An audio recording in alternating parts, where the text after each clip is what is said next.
Ladies and gentlemen, do not adjust your YouTube feeds or your podcast platforms. It is, in fact, a Thursday, and we are joined by the one and only Jesse Marshall. We're going to talk to Jesse about a myriad of things, including if this team is cooked and who we will like to see the Penguins get in the NHL draft. All of that and more on this edition of the Locked On Penguins podcast.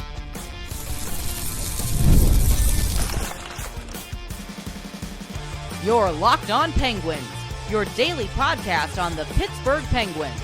Part of the Locked On Podcast Network, your team every day. Hello and welcome back to another edition of the Locked On Penguins podcast. I'm one of your hosts, Patrick Damp. You can follow me across all social media platforms at synonym for wet. Joined as always by my co-host, the one and only Hunter Hodes. You can follow him on Twitter at Hunter Hodes. You can give our show's Twitter a follow at LO_Penguins. And of course, we appreciate you making us part of your daily routine. Don't forget that we are free and available wherever you get your podcasts, as well as the Roku channel and YouTube. Plus, if you follow us on YouTube, hit the notification button, especially since it's trade deadline season. So you'll be among the first to know when we drop any of our episodes. And of course, as I said in the intro, do not adjust your television sets, your podcast platforms, or wherever you're listening and hanging out with us, because it is a Thursday, but we are joined by the one and only Jesse Marshall. And Jesse, let's just jump right into it because it's the question everyone's asking. We might as well ask it. It's right there in the rundown. Are the Penguins just cooked? Yes.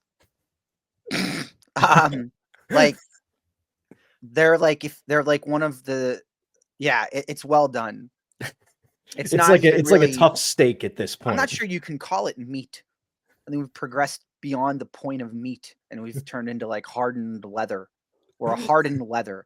By the way, we can't have this show without acknowledging, in the old days of Dying Alive, I used to call Pat One Take Pat because he was so good at doing everything in one take. Just did it again. Some things change. Players come and go. Eras change. Pat doesn't need two takes. Just saying. That out there. People need to know. People need to know this. All right. So, Jesse, since that was just a very simple answer, and we all know that a lot of people who follow your work know you are all about drafting, prospects, the whole 9 yards. So, Hunter and I, later on in the show, we'll talk about the present. We'll get you set for the Flyers game tonight and anything else that's been going on in Penguin land. So, let's jump into this with Jesse now. Since this team is looking like it's more than likely barreling towards another year without the postseason, you're looking at this upcoming draft. Who do you like? And we'll do it this way. Who is your ideal pie in the sky? If they can get them, you would love to get them. And who is your realistic? This is somebody who is in their range that they could get out of this upcoming draft in the first round. Yeah. I mean, let's assume for the sake of the conversation today that they just sort of continue to lose on a pace that's similar to what like we've experienced. I mean, like, people, I think one mistake, if you play, if you have an NHL franchise that you play like on your Xbox or PS5 or PC or whatever, and you try to win the lottery, you know how hard it is to do it. It's really hard to win the lottery, right? If you're the worst team, right? If you're the worst team, you don't have the odds above everyone else to win. Like, I think that's like a misnomer that people have about how this process works, right? So the reason I bring this up is if the Penguins are in the bottom 4, 5, right, they've got a legit chance. Like, that's crazy to say, but they've got a legit chance to move up and like get, first, second overall potentially here. So we'll talk about today as if they're not going to end up first or second overall, because like the obvious answer to your questions are Matthew Schaefer and the youngest of the Misas, who has cracked, by the way, 100 points and 50 goals this season, which is just ridiculous. And he is, those two individually, Schaefer obviously being a defenseman, Misa obviously being a forward.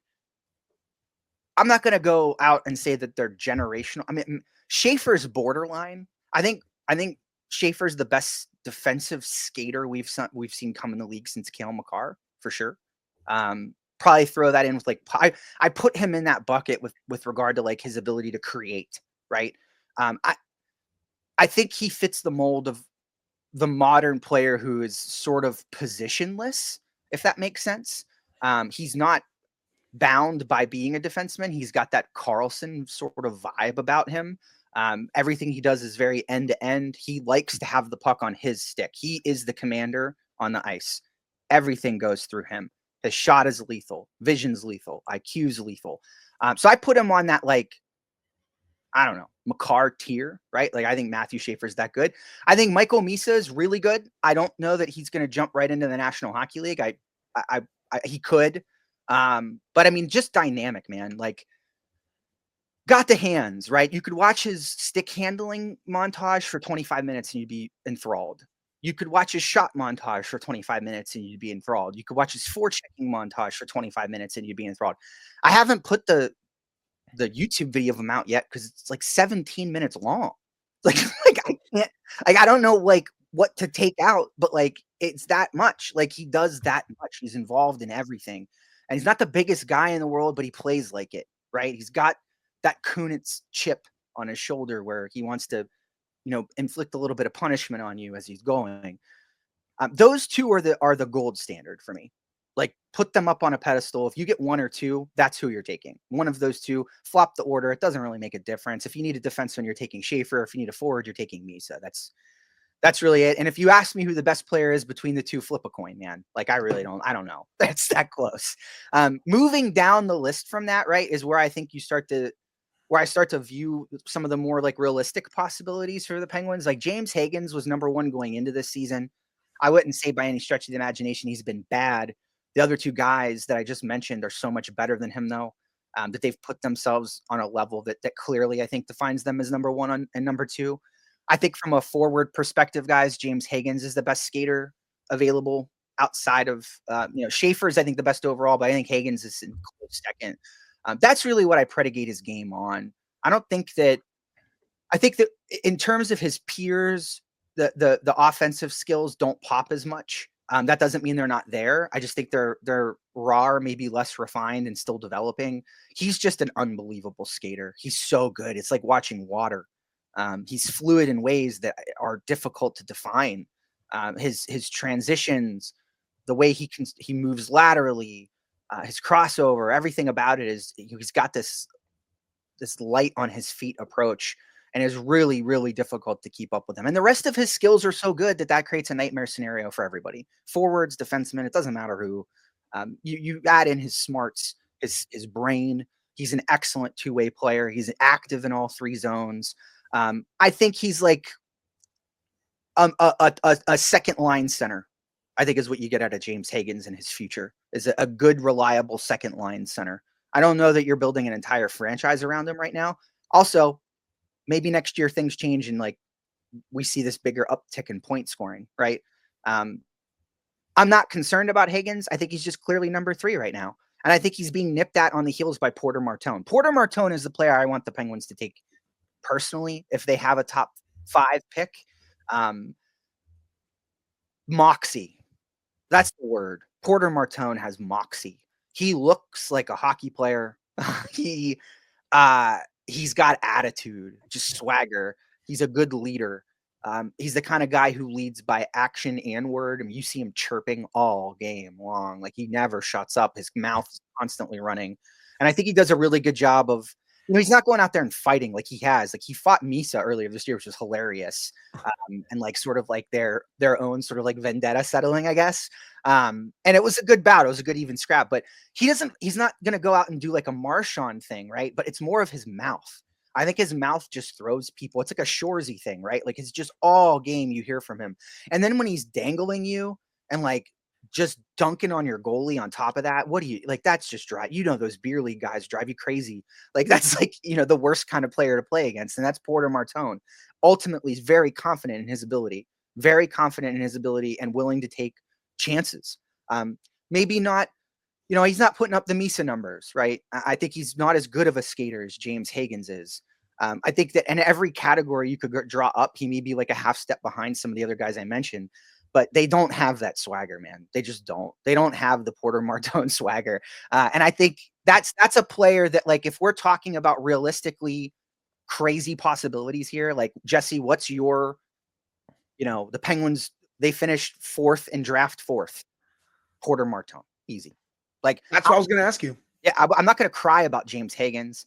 I'm not going to be upset about that. I know a lot of people love Anton Frondell. I think he's a great player. I like Victor Eklund more than him. I'm in the minority there for sure. I know that's not a popular. Like, I think Scott Wheeler has Frondell at 6 and Eklund at 9, so it's not a huge discrepancy, but it's big enough that, like,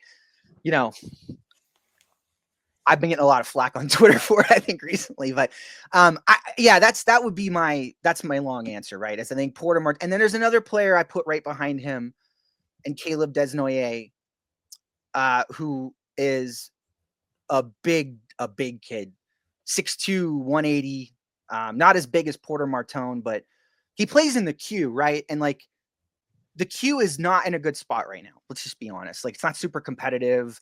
I think there are a lot of the forwards that come out of the Q have bad habits. I think it's an offense first league that focuses on scoring and, doesn't really, you don't see a lot of, like, ardent defensive efforts. So Desnoyers is, like, he's got a lot of people scared, I think, and nervous about him because he's coming out of the Q. But look, man, like, what's on tape is what is on tape, right? Like, you could talk about environment and you could talk about, trends and leagues and styles of play. You can't teach some of the stuff Desnoyers does. Like, he's just a big, strong power forward who has a shot that most power forwards can't boast about. It's good. It's really good. It's borderline elite. I think he's extraordinarily creative offensively. I think he uses his size in extraordinarily creative offensively ways. That's another good possibility. I share the concern that the Q's down right now. I get it. There's no doubt about that. But he comes from a hockey family. He's got good genes. And he's competitive. That's the thing, man. At the end of the day, like, the reason I like, Desnoyers and Victor Eklund is their compete level, and Martone too. A lot of these guys we're talking about, they're opportunistic as heck. They get out there. They create turnovers with their play. They're not relying on other people. They're the kind of players you could put out there on a line with 2 other pieces of garbage, and they're going to get a scoring chance just because they're out there punishing people and they're chasing down defensemen and they're going to get them. So the Penguins are going to get a really good player here. They are. I think if they're picking in the top 7, they're getting a good player that's going to undoubtedly change the trajectory of their franchise. Not in a way that, like, pivots them immediately out of this phase, but in a way that provides legitimacy to their prospect pool and gives them a person that in that pool you can rally around, which right now that's Rutger McGroarty, right? That's it. That's him and Owen Pickering and Sergei Murashov are probably the Mount Rushmore of the prospect pool. And I think that the player they get here will be better than all of the aforementioned. Yeah, no, I think that's totally fair. You answered my question. I was going to ask, like, who would you take if they had the number 4, number 5 overall pick? You basically answered that, though. Jesse, real quickly, would you say any of these players, would they have a realistic shot to make the Penguins next season right away? Yeah.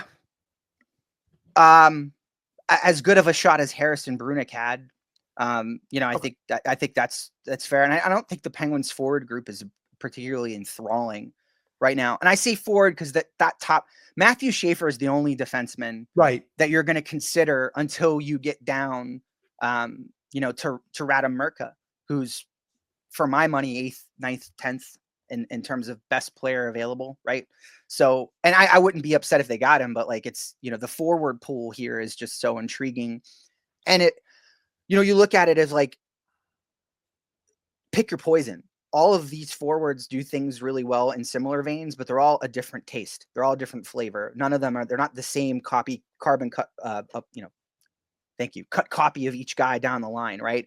I mean, if you have nuance you're looking for, you could get it. I think Mies is the closest, just because of he's the most complete forward of the group, without question. And I'm not concerned about his size at all. It's not really, like, problematic for me in a way that, like, makes me think that it's a you know, it's preventative from him playing next year. You know, I think he probably could. 50 goals, man. He just doesn't stop scoring ever. It's just crazy. And if it's not the goal, he's got a primary assist. Like his point share is we ridiculous. certainly know that is a lot of what the Penguins are missing right now. And we still got a little while to go. We still have the trade deadline coming up in about a week. And we got the rest of this godforsaken season to get through. And the Penguins will be right back in action tonight when they take on the Flyers again. Hunter and I will be back after this break to recap that, or get you ready for that game, excuse me. And before we go, though, Jesse, anything you got coming up you want to plug? Thank you, as always, for joining us. Floor is yours, my friend. Just more draft videos coming. I keep telling everybody I'm finishing that Misa video. And then every time I think I get close, I find 92 more clips that I have to upload and curate for it. So I have him. Hagens is almost done. I'm going to apologize in advance. A lot of NCAA video doesn't have sound. So just going to warn you in advance that when you watch the video, you're going to have to follow my prompts on who James Hagens is because you're not going to hear it. You know, here's the thing. I don't dislike Roger McQueen. I just don't know enough about Roger McQueen. But since 99% of every mention I get on Twitter is about Roger McQueen, I'm going to just throw the video out there. It's not going to be very long because he's not playing, right? And we don't have a lot to go off of. And I'm having to reach back into last year to try to like really fill it out. But people want to see a McQueen tape. So we got that coming too. And man, like I'm holding off on the Harrison Brunick mix because he's like, I'm going to let him cook a little longer. This one's turning out to be pretty sweet as well. Like he's tearing them to shreds down there. So it's men's against boys, to quote Michelle Therrien. We love to see that, don't we? Jesse, thank you as always. We'll hopefully get you back here once again soon, hopefully on a more regular schedule, but we know life happens. As I said, Hunter and I will be back to get you ready for the Penguins and Flyers game, and we will do that. So stick with us. We'll be back right after this. All right, thanks as always to Jesse Marshall for joining us. Hunter and I are going to break down the Penguins and Flyers game, but before we do that, we got to tell you about today's first sponsor, and that is Trade Coffee. If you're like me, your mornings have to start with a good cup of coffee, but I got tired of settling for grocery store brands that just weren't cutting it. That is why I turned to Trade, and let me tell you, this coffee right here, it's next level. Trade is the #1 specialty coffee marketplace in the U.S., bringing you fresh coffee from over 50 of the country's top roasters. Their experts have taste tested thousands of coffees, curating over 450 amazing roasts. Whether you're new to coffee or know exactly what you like, they'll handpick the perfect match for you. One thing I did after I got my free trial from them, thanks to them being a sponsor of Locked On now that I'm enjoying it, I went to their website. I took their quick quiz. It took me less than a minute, and they matched me with a roast that was fresh, smelled incredible, and tasted even better. I can't wait to try what they gave me. I'm still working through my free trial, but I've already previewed what they sent me, and it smells awesome. I can't wait to start my mornings with it. So right now, Trade is exclusively offering our listeners 40% off their first order at drinktrade.com/lockedonnhl. That's drinktrade, trade.com/lockedonnhl for 40% off your first offer. One more time, that is drinktrade.com/lockedonnhl. All right, welcome back. It's the Thursday edition, not a Monday edition, even though we just spent some time with our good pal Jesse Marshall. But now it's just myself and my co-host Hunter Hodes. And here we go again, Hunter, this time in Pittsburgh, 7:30 p.m. start. It is an ESPN Plus game for those of you wondering where you can catch Penguins and Flyers tonight. And I mean, realistically, there's no other way to put this than this has to be a grudge match for the Penguins, because just 2 days ago, you went out to Philadelphia. You're looking to get a win after 2 disappointing losses to the Capitals and the Rangers, and then you just get run out of the Wells Fargo Center by the Flyers after a very poor effort. So tonight, for me, at least personally, I want your take on it. It's not about the X's and O's tonight. It's not about who's in, who's out, anything like that. This has to be a raw emotion game. You got embarrassed by this team 48 hours ago. You have to show some pride and try to get a win tonight. I need to see some more emotion. I want to see some more fight as well. Again, I'm not going to sit here and say these guys don't care, because that would be foolish. I know everyone in that locker room cares, but I did not see the fight or the emotion from the Penguins in that game on Tuesday. They got pushed around. They were a mess in their own zone. They weren't generating anything offensively. You got to push back. Like, this is the last time you're going to see one of your biggest rivals until next year. They're right with you in the standings right now. They're not very good. They're still doing this pretty big rebuild right now. You need to push back against them. Yes. Is the rivalry not what it used to be?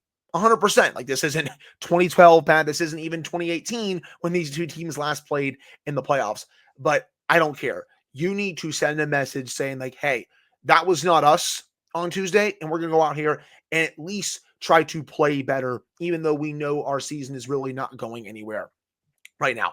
That's what I want to see from the Penguins in this game. I want to see some fight. I want to see some emotion. Like, that's, I know that might sound like a boomer level take, but that's what I really want to see tonight. And I think you're going to see bounce back performances from both Crosby and Malkin. Malkin has really had his legs since coming back from injury. Crosby, we all know how great he's been since coming back from the Four Nations faceoff. Had a bit of a down game against the Flyers on Tuesday. With how dominant he usually is against the Flyers, I would expect that to continue at least tonight. I know, again, wasn't good on Tuesday, but I think he's going to bounce back tonight on Thursday. Also want to remind everyone, this is a 7:30 p.m. game, not 7 o'clock. Also, I will be there with some of my friends. So if you're going to the game tonight, you want to say hello, hit me up. I'll come and chat for, 5-10 minutes during intermission, something like that, if anyone is interested in that or whatever. But again, man, that's what I really want to see tonight. Penguins, though, they will be without Michael Bunting tonight. He had his appendix removed, so he's going to be out for a little while. No really big timetable from Mike Sullivan, so he's out indefinitely. Also, Alex Nedeljkovic, Pat, getting the start tonight. I don't really know what we're doing here, unless I'm going to make a joke. Tank Commander Mike Sullivan might have just taken over this team, Pat. That's all I got. I don't know why you're starting Alex Nedeljkovic tonight, other than if you're just have the Tank Commander joke, but that would be a perfect opportunity to put Yoel Blomqvist in, but they're continuing to start Ned. I do not get it. I don't either. I mean, I get it on this level. Mike Sullivan, loyal guy. Alex Nedeljkovic, very popular locker room guy. And I said it on yesterday's show.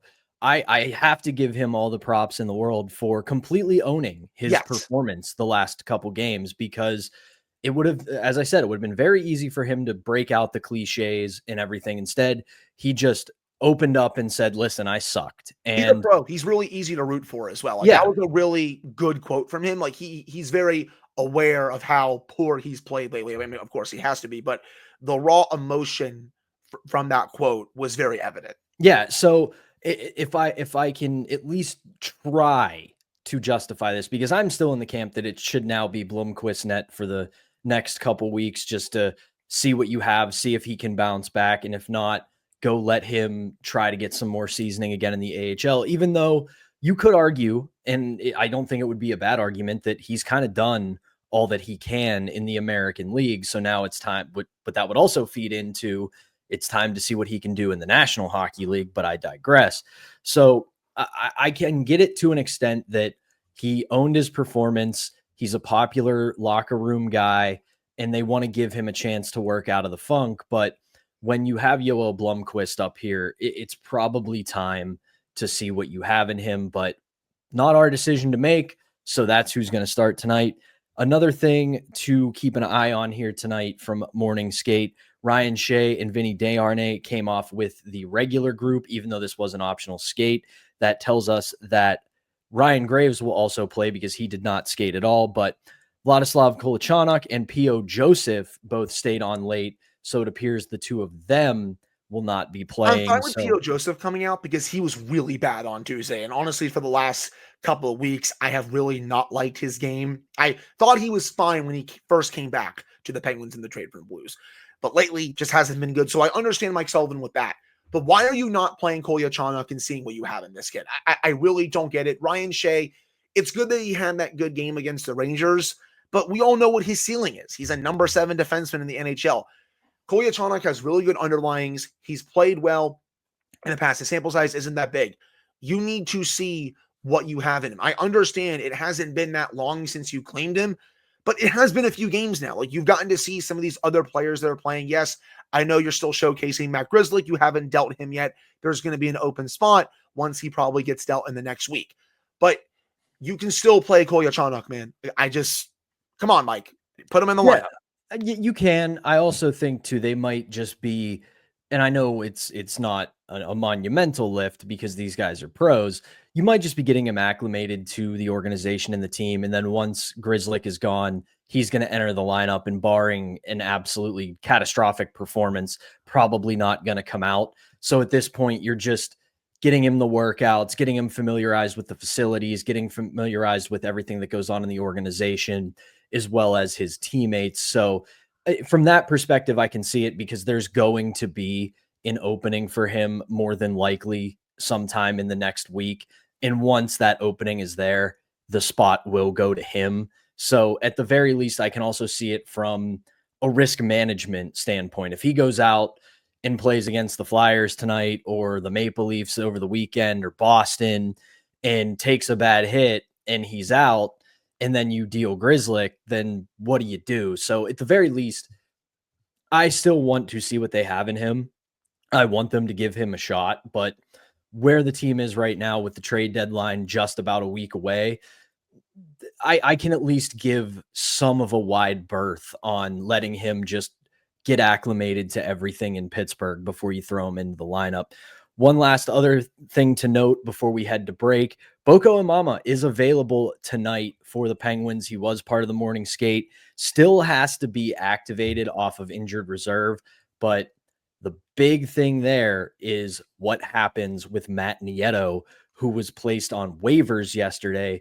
And something to keep in mind here: just because he gets waived, if he clears waivers, nobody claims him, he doesn't have to be sent down. He just clears waivers. So we will see what happens with that situation. Yeah, I'll be curious to see. I don't think anyone is going to claim him, especially with the year that he's had. Again, the injury that he suffered, I think, has really just hampered the rest of his career, in my opinion. But I still don't expect him in the lineup tonight, even though what you just said is true. So again, we'll just have to see what happens after 2:00 today. Yeah. Penguins Flyers, 7:30 tonight on ESPN Plus. Again, remember, 7:30, not 7 p.m. as usual. So just make sure you're prepared for that, and you don't get confused when you flip on the TV at 7 and there's no Penguins game. You'll have to wait another 30 minutes. But that'll do it for this second segment. When Hunter and I come back, we're going to try to do something we've been trying to do more frequently lately, and that is taking a look down on the farm and take a quick look at the Wilkes-Barre Scranton Penguins. We will do that, so stick with us. We're going to do that right after this. But first, we got to tell you about today's last sponsor, and that is FanDuel. When the game tips off, the NBA action is just getting started, and there's no better place to get in on it than on FanDuel, America's #1 sportsbook. With FanDuel, you can place live bets throughout the game, so even if you miss opening tip-off or want to bet on a fourth quarter comeback, you can stay in the action. And if you're looking for a bigger payout, you can even combine your live bets into a same-game parlay. I love using FanDuel's live betting feature because it keeps every moment of the game exciting. Whether I'm backing my team for a late game rally or picking up a player to hit a clutch three, I never feel like I've missed my chance. Plus, the app is easy to use, and when you win, you get paid instantly. Right now, FanDuel customers can bet $150 in bonus bets if your first $5 bet wins. Just visit FanDuel.com to join today. That's FanDuel.com for your shot at $150 in bonus bets. Make every moment more with FanDuel, the official sports betting partner of the NBA. All right, welcome back. It's the Thursday edition of Locked On Penguins. I'm Patrick Damp, alongside Hunter Hodes as always. So let's take a quick look at the Wilkes-Barre Scranton Penguins, Hunter, because there's an update on somebody that everybody wants to talk about, and that was the offseason's big acquisition, the one and only Rutger McGroarty. Big week for him. He did quite well over the past week, he had a very good week. They had a 1-1-1 record, and he had 2 goals and 1 assist in those 3 games. So big week for him. And one of the things we saw in those 2 goals from McGroarty, which is very encouraging, his shot is really starting to show. And obviously, it's the American League. It's not quite the NHL, obviously, but you're seeing a professional NHL shot being used in the American Hockey League, and that's extremely encouraging for him. I know some people will look at the box scores, they'll look at, counting stats from earlier, and they'll be like, oh, he's not having that good of a season. If you even watched him for 5 to 7 minutes of film this season, you could see that he has been really developing this year for Wilkes-Barre. He has been fantastic, especially as of late. He scored last night for Wilkes-Barre. I know Wilkes-Barre lost. Tristan Jarry, really not a good start last night for Wilkes-Barre, by the way. He was really rotten in that game, but he scored to try and get Wilkes-Barre back in the game. Wilkes-Barre ended up losing, but it was still a really nice goal from about 15 feet out. Really nice shot as well. I think his skating has been improving down in Wilkes-Barre. I know that's still, in my opinion, the weak link of his game. I think everyone also shares that opinion as well, but I do think I've seen improvements in that area as this year has gone along. There's still some people that I think are a little bit upset that, oh, he's not with the Penguins right now. It's this failure of a trade and all that. It's like, no, this was still a really good swing to take. And I do think he is going to be on this team next year. Sometimes a prospect just needs a little bit of time. He's playing against professional players now, and he's acclimating himself really well. Like, he's been playing great these last couple of months, and now the production is starting to show that as well. Honestly, he's been so unlucky in a lot of games prior to these 2 months, Pat. He could be well at a point per game or over a point per game right now if he had just gotten a few more of those chances to go, or some of the chances that he had set up had gone in the back of the net. Like, he's been producing offense all year, and it's really nice seeing him play well, especially these last couple of months. We'll have to see if he gets called up after the deadline next week, but I'm excited by his progress right now. That's for sure. Yeah, he's developing quite nicely. And if you go back into our archives of this show near the start of the season and through training camp, we both were beating the drum of, don't expect McGroarty to be on this team this current season for the majority of it, because realistically, he needed that time in the American Hockey League to become a true pro. And it's not an indictment of his game. The difference was, in Winnipeg, there was really no spot for him in the foreseeable future to come up and be a consistent NHLer. There really weren't any open spots, and that was his biggest gripe. It wasn't, oh, they don't want me, they don't want to play me. He just did not fit into their timeline that well. In Pittsburgh, yeah, he probably understood, I'm probably going to spend a good amount of time in the American League, but once I come up, chances are I'm not going back down. So that is probably what made that trade enticing for him to come to Pittsburgh. As for the baby Penguins, this has been a really, really good season for them. And we know that AHL success does not always translate to NHL success, but when you look at their record right now, they are 28-14-6, and they've got a couple games in hand as they sit in third in the Atlantic Division with 63 points. They're 2 points behind the Providence Bruins. They're 4 points behind the Hershey Bears, but they have games in hand on both teams. They've got the best goals per game rate at just a tick over 3, which is the best in the AHL. So this is a team with some talent, and it comes back to something I've been saying that Kyle Dubas and Jason Spezza and Amanda Kessel want to do with this organization is they don't want the Wheeling Nailers and the baby Penguins to just be a stop on players' development. They want it to be teams that play meaningful games. These guys are going to have a pedigree of playing in meaningful hockey games once they get to Pittsburgh, and they want that to continue once those players make the jump to the National Hockey League. 100%. And you've seen Kyle Dubas in the front office do a really good job with Wilkes-Barre, especially since Dubas got here. And this is going to be one of the top teams that can potentially win the Calder Cup this year. Like, that's how deep Wilkes-Barre is now. If they get the goaltending from, Larson, or if Blomqvist is there, because obviously the Penguins aren't going to make the playoffs. So I'm curious to see which goalie starts in the playoffs for Wilkes-Barre. That's going to be a lot of fun. But this team is super deep, man, and it's going to be a lot of fun to see. Also, does Wilkes-Barre get even more reinforcements?